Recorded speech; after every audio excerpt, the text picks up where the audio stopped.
ৰেজাউল কৰিম চৰকাৰ, মই ইয়াৰ আগতে আহোঁতেও ৰাইজে কৈছে কিবা কাগজৰ বাঘ বোলে।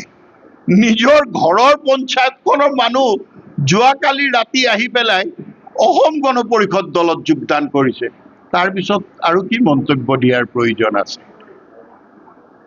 সৃজনগাম বিধানসভা সমষ্টি ৰাইজে বিচাৰিছে এটা নতুন মুখ, যুৱ শক্তিৰ উত্থান ঘটক।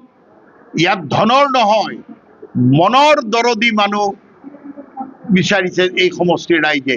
আৰু আমি সৃজনগাম সমষ্টিত এগৰাকী যুৱ প্ৰাৰ্থীক আগবঢ়াই দিছোঁ, যি মানৱ দৰদী, যি নিৰ্বাচনী প্ৰচাৰৰ মাজতো গৈ থাকোঁতে ৰাস্তাত দুৰ্ঘটনাগ্ৰস্ত গাড়ী আৰু মানুহক প্ৰথম চিকিৎসা কৰি তেওঁৰ মানৱতাৰ নিদৰ্শন দাঙি ধৰিছে। এয়া মই কোৱা কথা নহয়, যোৱাকালিৰ পৰা ৰাইজে মোক লগ পাই কৈছে, ইমান আন্তৰিকতাৰে কৈছে এনেকুৱা মানুহে আমাক লাগে যি আমাৰ মনৰ দুখ গুচাব পাৰে। এতিয়া আমাৰ দৃঢ় বিশ্বাস আছে NDAৰ প্ৰাৰ্থী শ্বাহিদুল হক সৃজনগাম সমষ্টিৰ নতুনকৈ গঠিত হোৱা সমষ্টিৰ পৰা প্ৰথমজন বিধায়ক হিচাপে ৰাইজে মৰম দিব, আশীৰ্বাদ দিব, ঈশ্বৰ আল্লাহেও তেওঁক মৰম দিব।